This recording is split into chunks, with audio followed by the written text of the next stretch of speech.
Hi.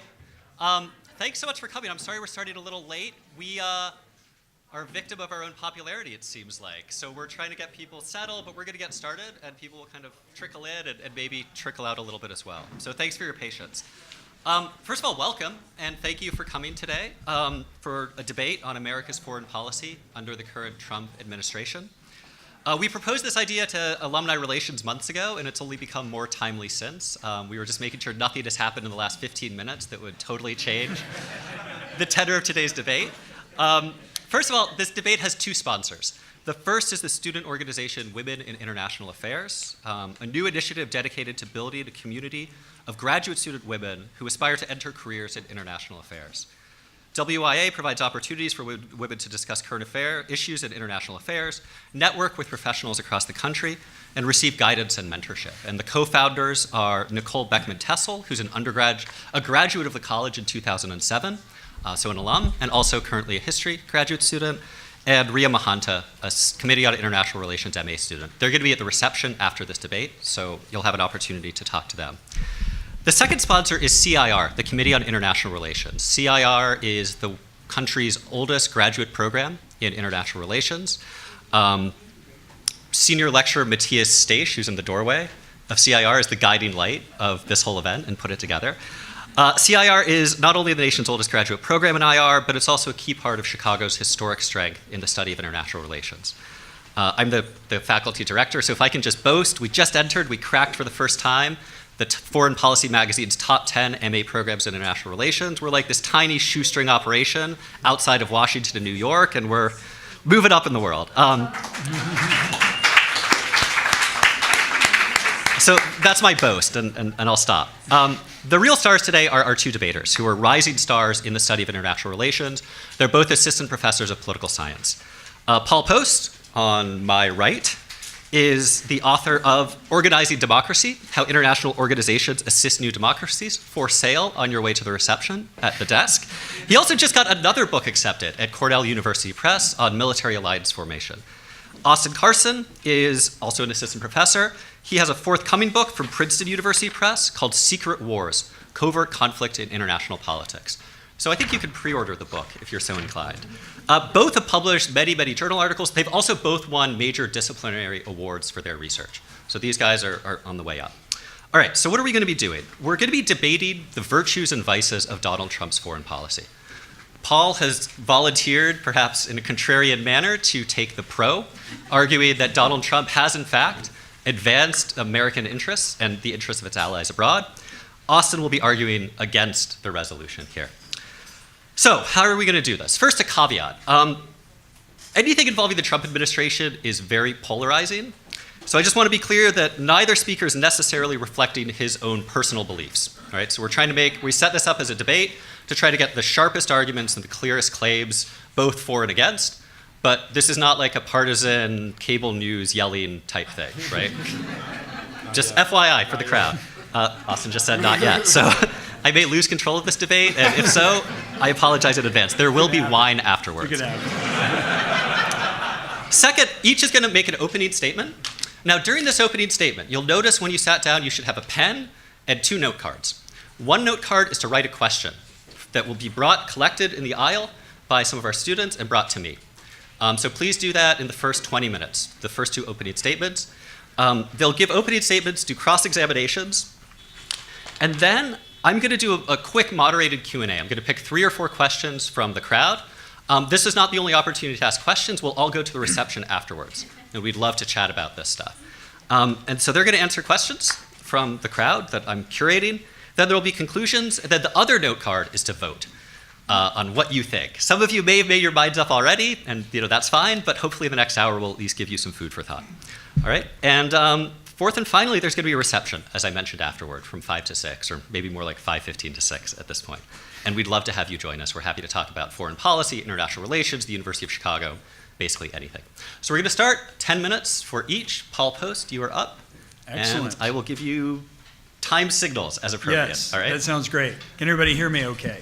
Yes, okay. So yes, I am arguing the pro-Trump foreign policy position.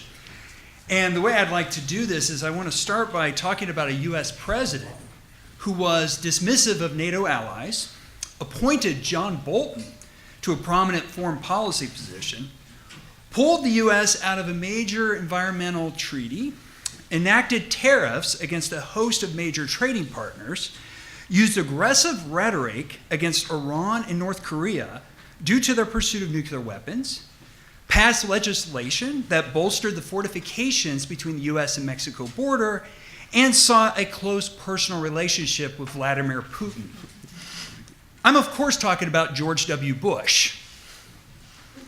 But we're not here to talk about George W. Bush. Instead, we should talk about a president who made a name for himself in the media industry, pursued policies that led NATO allies to openly question U.S. commitment to the alliance, used belligerent rhetoric to challenge a nuclear-armed state that bordered U.S. allies, started a trade war with a major economic power in the East Asian region, directly supported groups, both external and internal, who opposed Iran's regime, sought tighter security measures at the U.S.-Mexico border, and pursued a close personal relationship with the leader of Russia.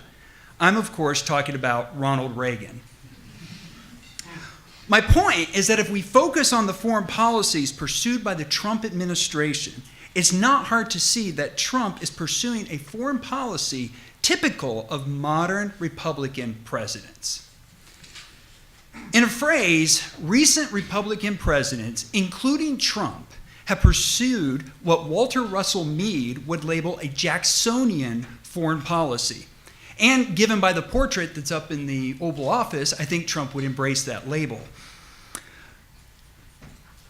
A Jacksonian foreign policy is a type of assertive, even aggressive unilateralism. It is based on the notion of maintaining American primacy with no equals, no permanent friends, and no permanent enemies. According to this form of foreign policy, other nations are told to follow or get out of the way, but the U.S. is going to take the lead in the way that suits the United States. While this manner of conducting foreign policy is named after Andrew Jackson, in many ways it harkens back to a core early statement of U.S. foreign policy, George Washington's farewell address. In that address, Washington wrote, "It is folly in one nation to look for disinterested favors from another. There can be no greater error than to expect or calculate upon real favors from nation to nation. It is an illusion which experience must cure, which just pride ought to discard." Stated differently, Washington didn't want a sense of obligation to treaties or reciprocity to other countries to constrain America's ability to be a global power. The rationale is that America must be unbound, able to do what is in its national interests, to pursue policies that strengthen America relative to other countries without regard for how it might alter short-term relations with one nation or another. So that, in my view, is the framework one has to take for seeing that there is indeed a logic in the foreign policy pursued by the Trump administration. It's raw, and mistakes have been and will continue to be made, as they're made in any administration. But it is not unreasonable, and it follows from a long tradition. So broadly, the Republican foreign policy, this aggressive unilateralism, this Jacksonian unilateralism, and Trump's foreign policy in particular has three traits.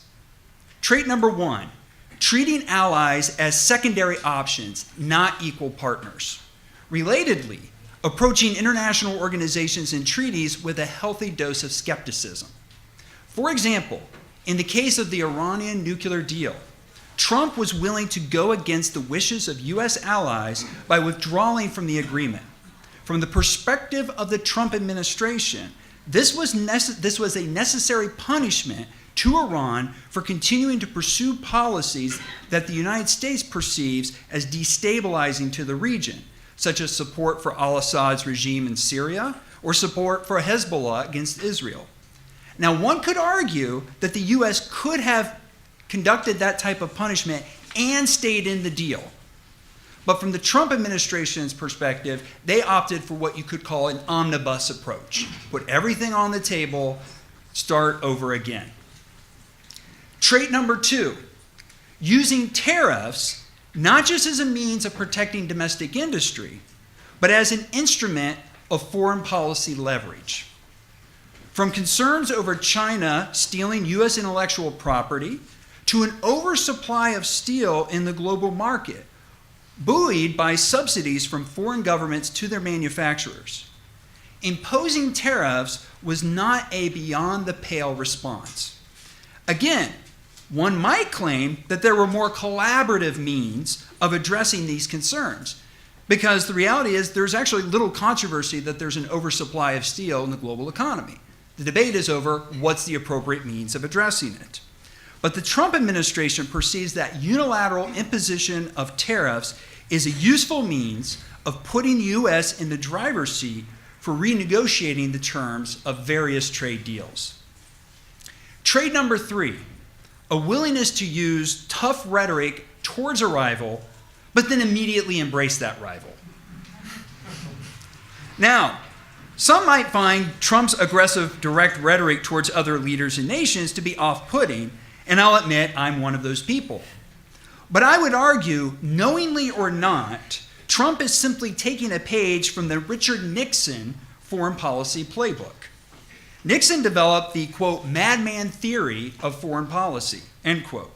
Nixon's chief of staff, H.R. Haldeman, wrote that Nixon had confided in him, and this is Haldeman's words, quoting Nixon, okay? Nixon came to him and said, I call it madman theory, Bob. I want the North Vietnamese to believe I've reached a point where I might do anything to stop the war, this being Vietnam. We'll just slip the word to them that, for God's sake, you know Nixon is obsessed with communism. We can't restrain him from when he's angry, and he has his hand on the nuclear button, right? You say that, this is Nixon to Haldeman, you say that, and Ho Chi Minh himself will be in Paris in 2 days begging for peace. So in short, Trump's intuition is to follow a Jacksonian foreign policy typified by other modern Republican presidents. And I've mentioned here Bush, Reagan, and Nixon. In his and in their view, this will maintain the United States as the world's most influential major power. Now, make no mistake, pursuing a Jacksonian assertive unilateralism does not mean pursuing a perfect foreign policy. Mistakes will be made. Mistakes have been made. But a Jacksonian assertive unilateralism is, in Trump's view, and in the view of many thinkers of the Jacksonian tradition, key to maintaining the U.S. as the dominant power on the global stage. Thank you.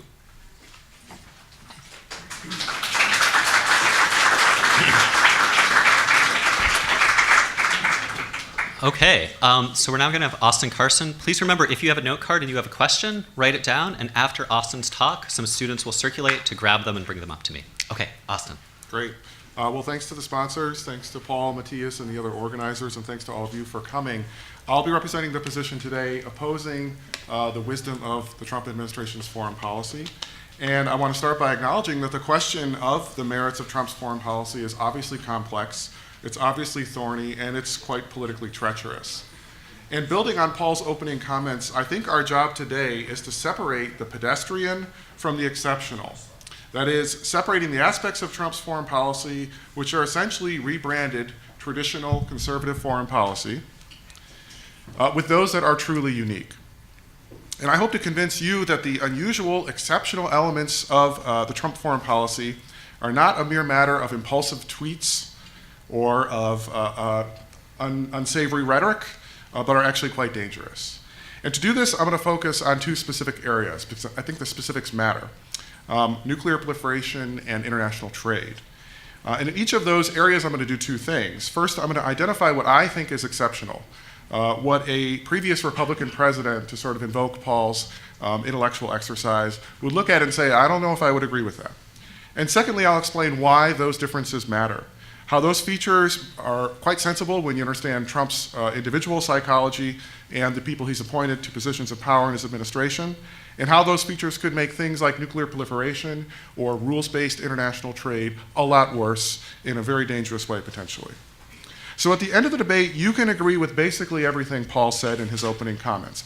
Say much of Trump foreign policy is traditional conservatism dressed up in fiery rhetoric, and that the liberal media oftentimes gets in histrionics about things that if Reagan or Bush did it, nobody would have really raised as much of a stink. But we could put a number on that. 80%, let's say, of Trump's foreign policy is in parallel with and echoes the previous Republican presidents. I think the question in this debate, though, is about the other 20%. That is, what makes Trump's foreign policy unique so far, and what that ultimately could do in terms of American security and prosperity. So first, let me talk about nuclear proliferation. So I think everyone can agree, Republican, Democrat, or independent, that new nuclear arsenals in the hands of unstable, unpredictable leaders is a huge threat to peace and has big implications for American primacy, prosperity, and for American allies. And the Trump White House, as we all know, has tried hard for a win in the nuclear diplomacy realm, most obviously in its on again, off again, and I believe as of 3 hours ago, on again, North Korea summit. So what's the 20% here? Okay, what's unique about the Trump administration's activities and initiatives in this area? One word that I want you to think about, and that's verification. So Reagan, to invoke a leading light of the Republican Party, famously said, trust but verify, in reference to arms control during the Cold War with the Soviet Union. And that phrase became famous and a kind of watchword of nuclear diplomacy because it recognizes that verification, that is going and checking to make sure the promises that countries make about either non-proliferation or disarmament are kept through on-the-ground and other means of inspection. And one important point is that this is something I've studied in my own research, and verifying non-proliferation, that is, activities of a government that has not yet developed a nuclear weapon, is feasible as long as you have eyes on the ground through inspectors from international bodies or from other countries, and good intelligence. Verifying disarmament, that is, verifying that a country that has developed nuclear weapons has gotten rid of them, is almost impossible. The reason is the bomb in the basement problem. A small number of nuclear weapons can be easily hid in a bunker or other concealed facility, and only a perfectly accurate and confident baseline, I know this country has 15 nuclear weapons and I just saw them all go out the back door to be eliminated or destroyed in another country, can ensure that that disarmament pledge has actually been upheld. So why do I talk about this verification? Because I think arguably the Trump administration strategy on Iran and North Korea has been exactly backwards. And it's contrary to both sound foreign policy principles of Republican and Democratic presidents. So what do I mean by that? First, take Iran. In Iran, the Trump administration inherited a deal, the JCPOA, a diplomatic deal that, while not perfect and not covering all of Iranian foreign policy or all time, did provide eyes on the ground. One of the features of that deal that isn't all that well known is the degree to which Iran agreed to have International Atomic Energy Agency, or IAEA, inspectors crawling all over their country, basically, indefinitely, and to both facilities that were declared before and facilities that were not. And so this was an example of a deal where a country has made a pledge to not develop nuclear weapons, and you actually had the means to verify it. What was the Trump administration's reaction? Flagrantly reject the US role in the deal, which risks unraveling the delicate bargain that sustains it and unleashing Iran's ambitions, actually making nuclear proliferation more likely in that country. Now think about North Korea, where I think the situation is the opposite. Here you have a country that already has an arsenal. They've already developed, tested 6 warheads and are estimated to have in the double digits number of warheads that they could use. Sure, any deal that Trump might strike with North Korea would be historic, ending the Korean War or engaging in some kind of reciprocal confidence-building measures would be an incredible improvement over the status quo. But the fact remains that denuclearization is basically unverifiable. North Korea has spent decades developing underground conventional and nuclear military facilities, knowing full well that US imagery intelligence and its ability to use airstrikes could wipe out any facilities it had not buried underground deeply. So there's many options, many bunkers that the North Korean regime can choose to put a few nuclear weapons in case things go south. In the best case scenario, they ship out even 10 nuclear warheads that the international community can see, but we don't know what about the 11th or about the 12th. And the only success stories of verifying existing nuclear states that have disarmed are countries like Ukraine and South Africa. That is after a dramatic regime change in which outsiders were given full access to their facilities. So my point is that the Trump administration has torn up one deal that had verified nonproliferation and is trying to embark on a diplomatic approach to sign a deal which could never be verified. And this contradicts essentially a legacy of decades of foreign policy from different parties and different leaders, and indicates how Trump's essentially desire to uphold his campaign promises, trashing the Iran deal, and to appear as a deal maker may end up backfiring. Now consider the area of international trade and tariffs. So Paul's right. The Trump White House has been in some ways refreshingly willing to use tariffs or other forms of economic coercion to try to get better economic deals with partners like Mexico, Canada, the EU. So what's new here? What's the 20% that I think is important? Well, it's a relatively specific or legal issue, but it's what the justification for tariffs have been by the Trump administration. They've invoked something called the national security exemption, basically saying the flood of imports, in their view, of steel, or now, in the last few weeks, automobiles, is a threat to American national security and justifies trade retaliation by the United States.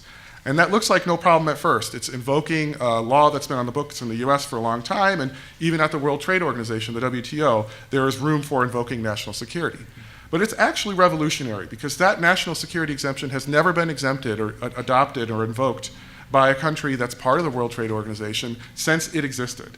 And it functions essentially like the ultimate get-out-of-jail-free card.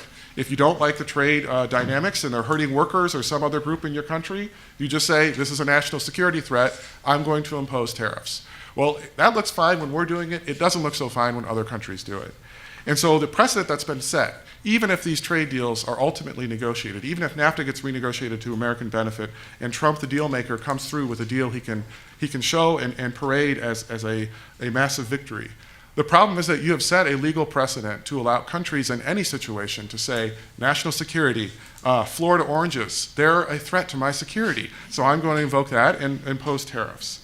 And that's actually what we've done. We've essentially said the importation of German automobiles is a national security threat, which is patently ridiculous and only worsens the fact that they're invoking an exemption nobody's used and doing it in an incredibly implausible way. Well, that just makes it all the more easy for another country down the road to implausibly invoke that same exemption. It's interesting because the George W. Bush administration also raised tariffs, also tried to protect American workers, but they did not use that national security exemption. And when the World Trade Organization deemed those tariffs to be against the international trade rules the United States set up and has helped enforce since 1945, the Bush administration rescinded those tariffs. So we'll see what the Trump administration does, but bottom line is that it appears that they have essentially let the genie out of the bottle in terms of this trade exemption.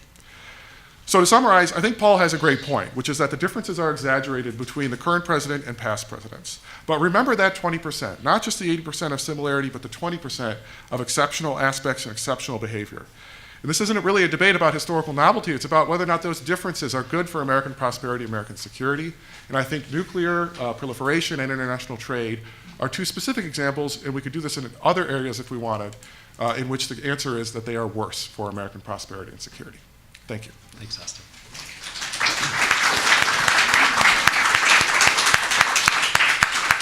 Okay, now we get to put our Perry Mason hats on and have cross-examination. So we're going to start with Austin cross-examining Paul for 5 minutes and then reverse it. So Okay. Austin, you're up. All right, so I have a simple first question, which is you referenced President Nixon, who I think has rightly been sort of cast out of the Republican pantheon. And you specifically invoked his madman theory. So my first question is, why is that supposed to be reassuring? The madman theory, the problem with the madman theory is that it is crazy and it doesn't work. For example, North Vietnam did not come crawling back to the table when the Nixon administration engaged in a madman nuclear alert.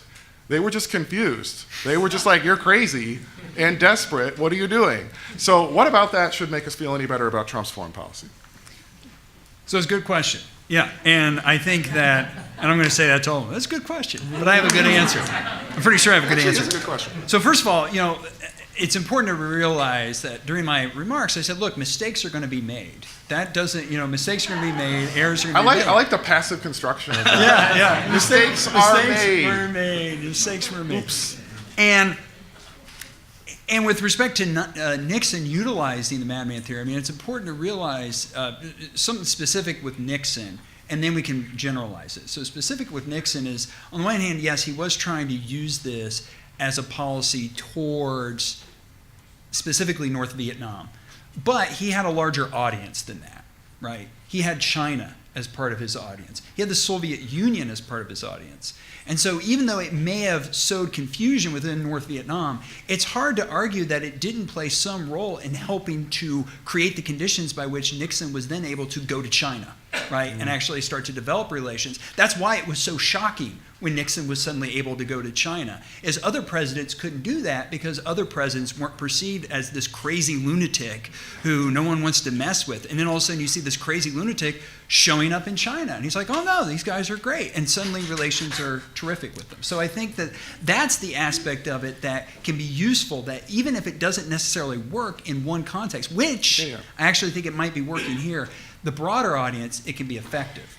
Okay, so I'm not sure I agree that the Nixon to China diplomatic initiative reflects the madman theory so much as Nixon and Kissinger having a particular appreciation for geopolitics and the triangular game between the US and Soviets, and engaging in careful, painstaking, effective diplomatic ground laying before they went to China and reopened relations with them. That to me is well-executed diplomacy. That's not the madman theory. Now, my second question has to do with the liberal international order, a term that's being thrown around, every Tuesday these days, and its relationship to American hegemony and American primacy.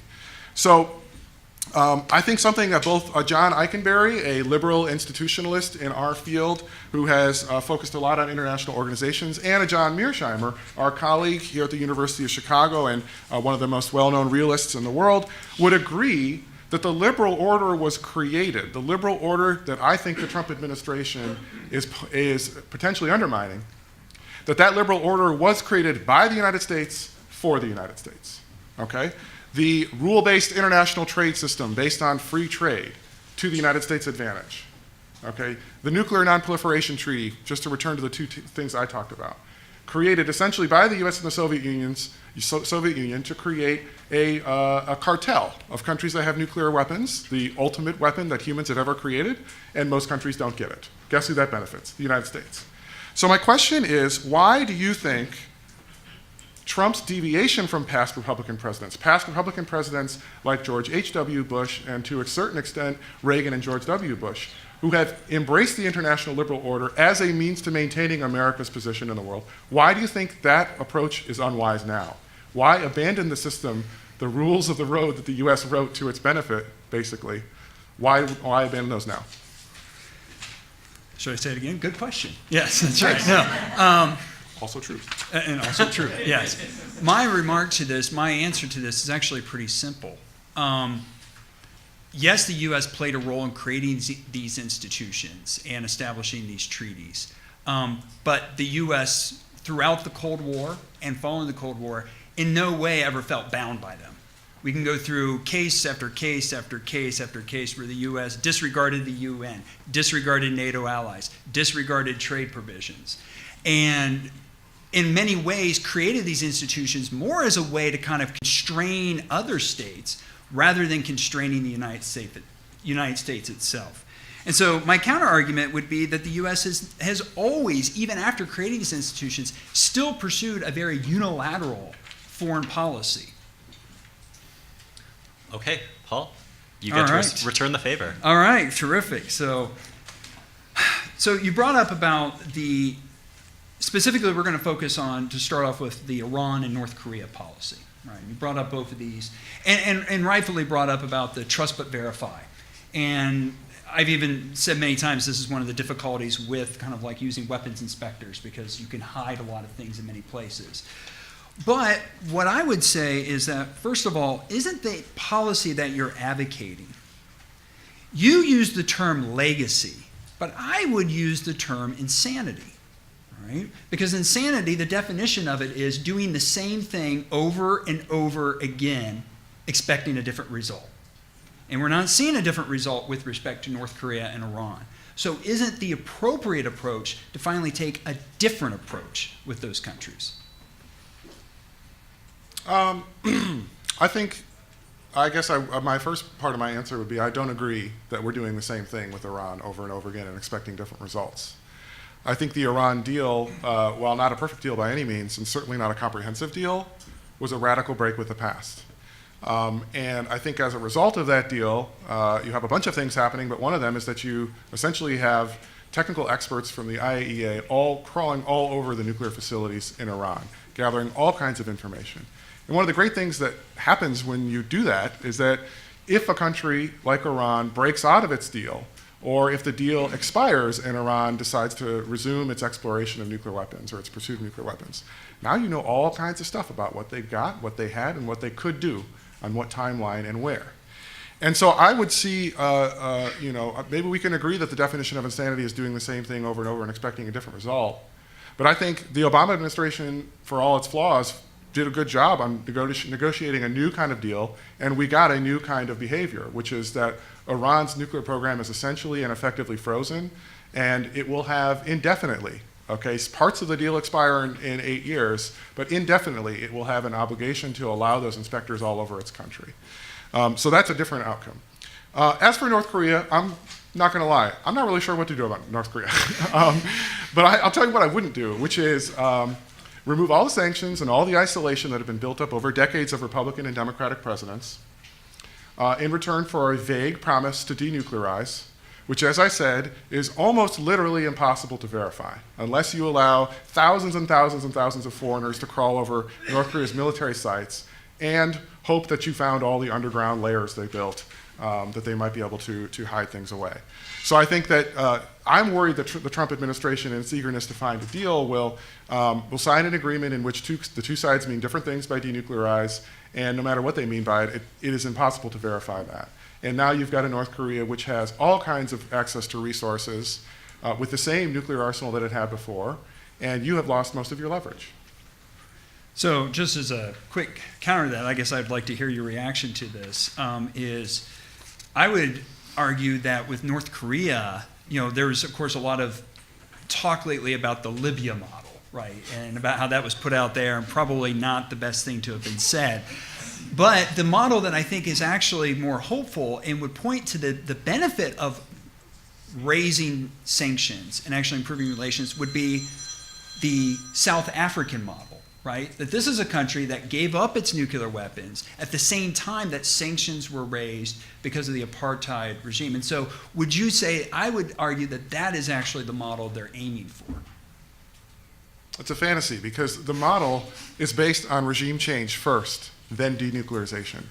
So in my opening comments, I said the only two examples of successful verified denuclearization, countries that had nuclear weapons that got rid of them and now we're confident they don't have them, was after their regime changed. That was after apartheid was overthrown and the African National Congress took power in South Africa. Okay, if you get North Korea to overthrow Kim Jong-un and put in some reasonable leaders, let's go, let's do it. But that's not what's happening. And in fact, negotiating this deal may make that far, far less likely if Kim Jong-un is blessed by the international community as a legitimate leader and has nearly infinite resources because sanctions were lifted.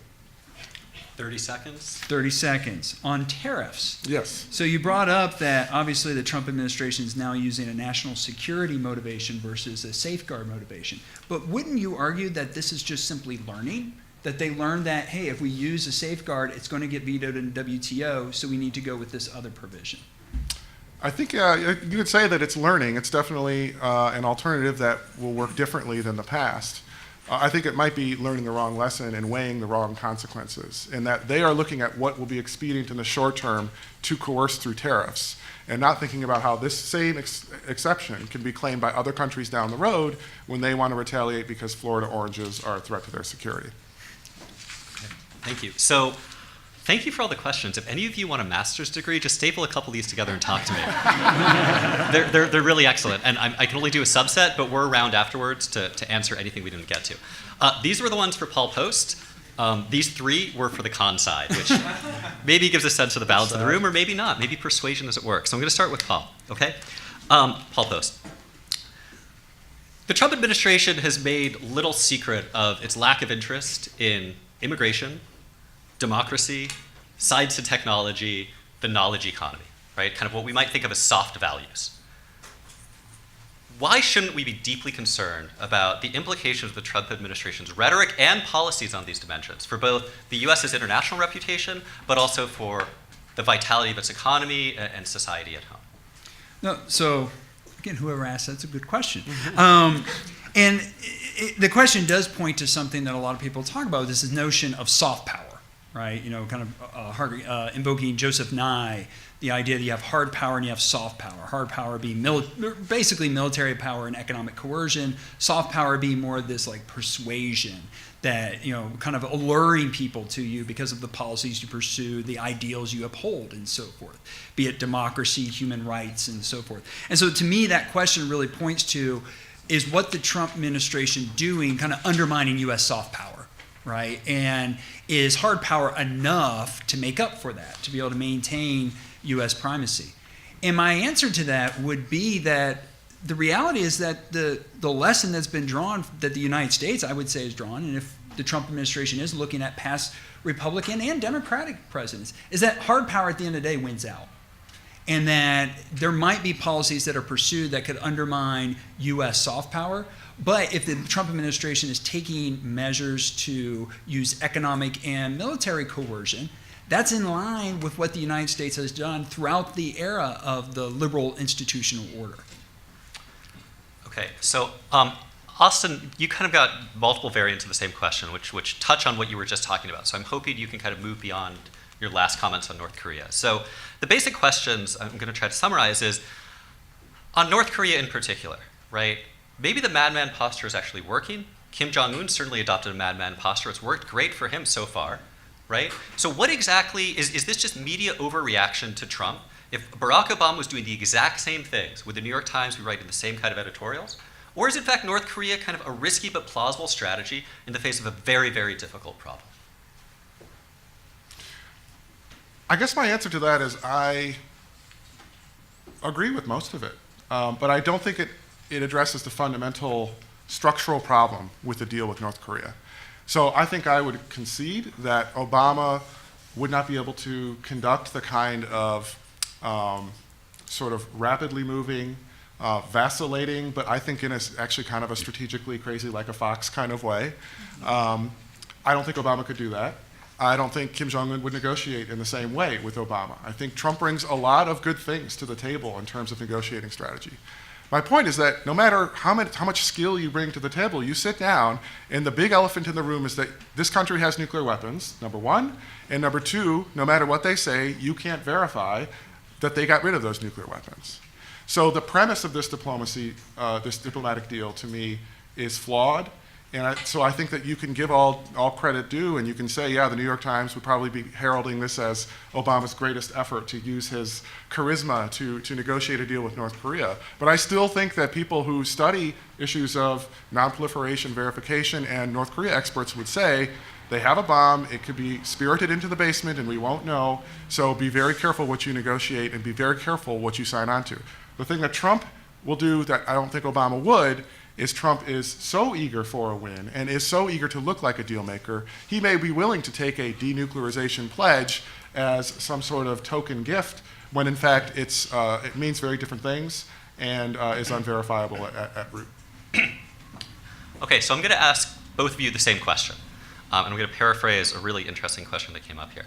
How much does Donald Trump as an individual actually matter here? Right? What about his personality, his Twitter feed, the way he talks, right? If we took the exact same policies and we planted them on, Jeb Bush or whoever, right?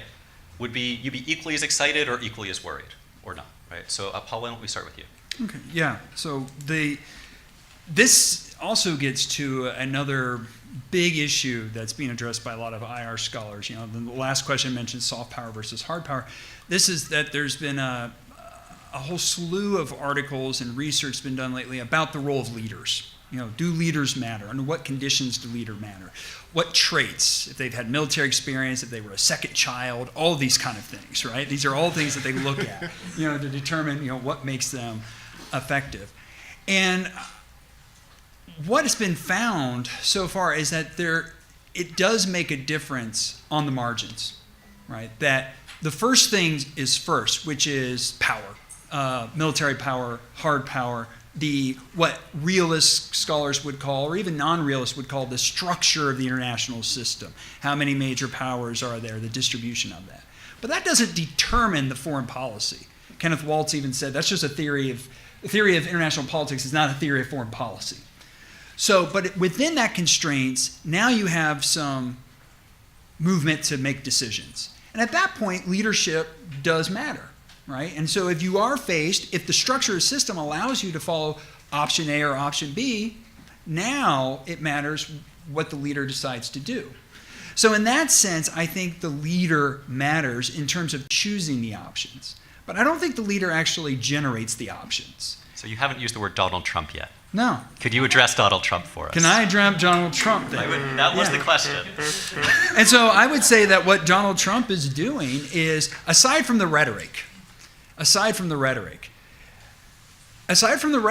he's pursuing a policy that I think, the phrase I like to use is replacement level Republican, right? So for you baseball fans out there, basketball, you know what I'm talking about, right?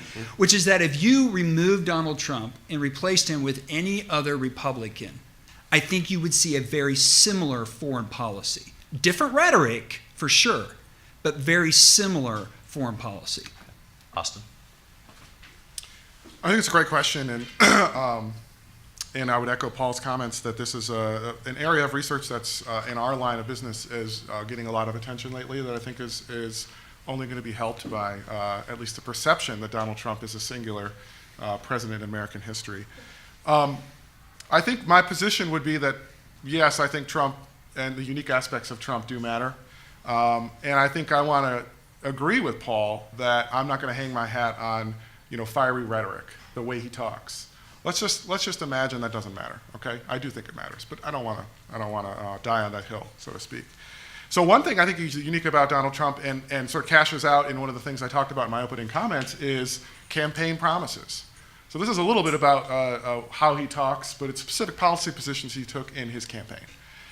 He, in a singular way, in a way Jeb Bush never would have, came out extremely aggressively against the Iran deal, called it the worst deal that's ever been signed in history, the typical hyperbole he uses. But he also came out in favor of a lot of other things, like the wall. And I think so. One of the individual things that matter, one of the unique things about Trump that matters is his path to power was very unique. And that means once he's in office, what he thinks will reward him politically is going to be very different than what other replacement-level Republican presidents would think would reward them.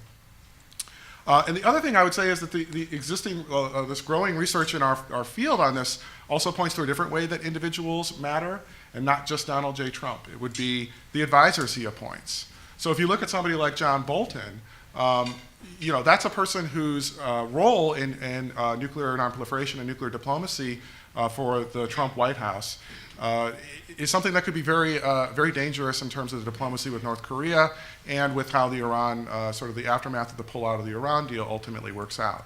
So I think we'll have sort of a case study not only of the president, but of the president's leading advisors being really important for the path that this foreign policy takes. Great. How much prep time do you guys want? We could do up to 5 minutes, do a couple minutes, work for you? Yeah, a couple minutes is fine. So we'll just sit quietly and reflect for 2 minutes.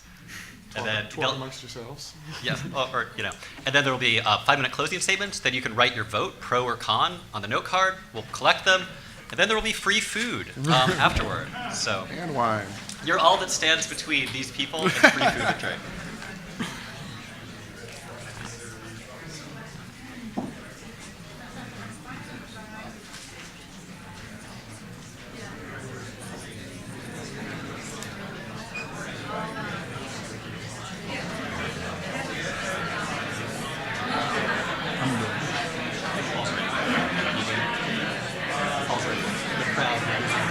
Okay, yeah, go. All right, Paul is ready to go. Oh, sorry. All right, so it turns out there aren't enough cards because we underestimated demand. So I think we'll do a vote of hands rather than a note card because there are all kinds of people without cards. So at the end, we'll do a hand vote. We could do that, but that's just a little more labor intensive. All right, so we're gonna have a closing statement, Paul Post, and then Austin Carson. Paul, all yours. Great, so closing statement. I'm gonna close my statement with actually a remark that was in the news yesterday and as well as today, and by way of partial biography. I'm from Ohio, Southwest Ohio, and actually John Boehner's district is where I grew up. And the reason why I bring that up is John Boehner yesterday, of course, was in the news. He was interviewed, and I read his interview, and he had some not so great things to say about Trump, but he also had some rather supportive things. And what I want to start with is this quote. He wrote, he said in the interview, "But if you can peel away the noise and the tweets and all that, which is virtually impossible." He acknowledged that. Virtually impossible. But if you peel all this away from a Republican standpoint, the things he's doing, by and large, are really good things. End quote. So Trump's intuition is to follow a Jacksonian foreign policy typified by other modern Republican presidents, as I said before. And in his view and others, this is the key to maintaining the United States as the most influential power in the world. As I said, mistakes will be made, and a Jacksonian, assertive, unilateral foreign policy is not a perfect foreign policy. But by following this assertive Jacksonian unilateralism, Trump is enabling the U.S. to be unbound, able to do what is in its national interest, to pursue policies that strengthen America relative to other countries. That's the key phrase there, relative to other countries. It could do some harm to the United States, but the thinking is, under this form of foreign policy, it will do more harm to other nations. And to do so without regard for how it might alter short-term relations with one nation or another. And so to close once again with George Washington, which is really where this foreign policy has its basis. He talked about not having entangling alliances, not having permanent friends or permanent foes. Some people have interpreted that as a call for isolationism, but that wasn't what Washington was talking about. He's saying, no, the U.S. needs to be assertive. The U.S. needs to be engaged in the world, but the U.S. needs to do it on its terms. Thank you.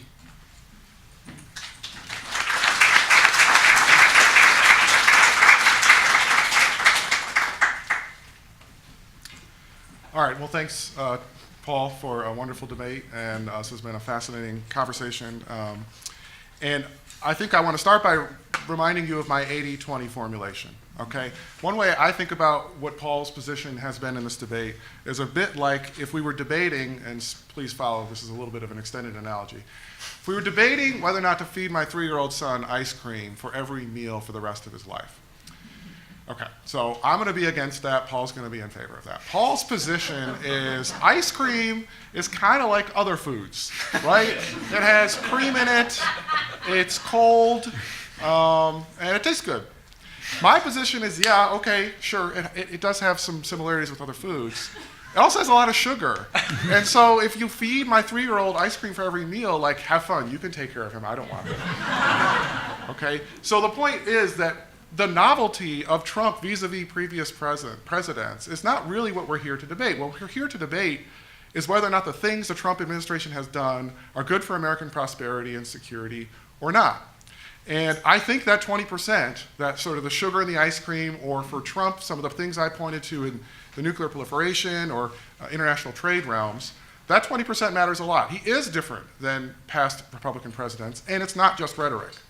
And I think those differences have significant implications. So as I said, it's not rhetoric, it's policy. These are premeditated choices. Nobody just he didn't just fall off the side of his bed and say, I'm going to invoke the national security exception to impose these tariffs. That was a calculated maneuver in consultation with his trade advisors. And so this isn't just rhetoric, it isn't just impulsivity or a tweet. This is specific, the things I have pointed to are specific policy choices they've made. And to remind you, in the nuclear proliferation realm, I think they've got policy backwards. They had an Iran deal that they inherited, which, while not perfect, did have strong verification measures and would prevent Iran from developing a nuclear weapon, fundamentally changing its trajectory, in my view, almost indefinitely. And if not indefinitely, buying a lot of time and a lot of information should they, for some reason, decide to reverse course. On North Korea, of course, they are eager to try to find a deal, but one which I think structurally, regardless of all the details, can't be verified in terms of denuclearization. And yet that eagerness to get a deal, something that is unique to Trump and something that I think may trap him into and his advisors into supporting a deal that's not in American interest on North Korea. And then on international trade, it's something of a technical issue, but invoking this national security exemption sets a really dangerous precedent. As I said, it's kind of letting the genie out of the bottle. And it allows any country down the road who thinks that even something as obscure or silly as Florida oranges are a national security threat to them, they can now cite that as a justification for their tariffs against us. And then people who work in that industry in Florida are out of a job. So in the short term, it makes a lot of sense. It's a good way to not fall into the trap that the George W. Bush administration fell into, to wield tariffs as a coercive tool, but it has major implications down the road, and in some views, unraveling the very system of rules we've created. We have led the creation of on international trade. So I guess I'd close with sort of a classic aphorism of war, which is that the victors get to write the rules. The victors get to settle the peace in their preference. And that's exactly what the United States did at the end of World War II. It created a set of rules in the international system, which, while oftentimes described in benign, universalistic terms, people who study history and study international relations will quickly tell you were carefully calibrated to favor American national interests. And the problem with the Trump administration, in my view, is that 20%, that difference with past Republican presidents, that embrace of an aggressive unilateralism has gone too far. It's just too much. It's walking away from diplomatic deals where there were strong verification measures, trust but verify, in the spirit of Reagan, and rejecting it because it just is tainted by Obama's legacy. And it's undermining potentially the trade system that we play a leading role in creating to facilitate the growth of our economy over the past 5 decades. So if you agree with me, then I think we should collectively render our judgment that the Trump administration's foreign policy is unwise rather than wise. And thanks for your attention. Thanks.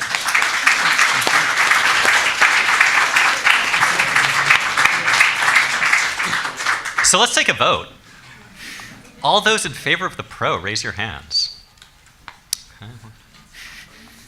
Okay. All those con? Okay. Well, the cons have it, but that was a great debate. So let's thank our debaters.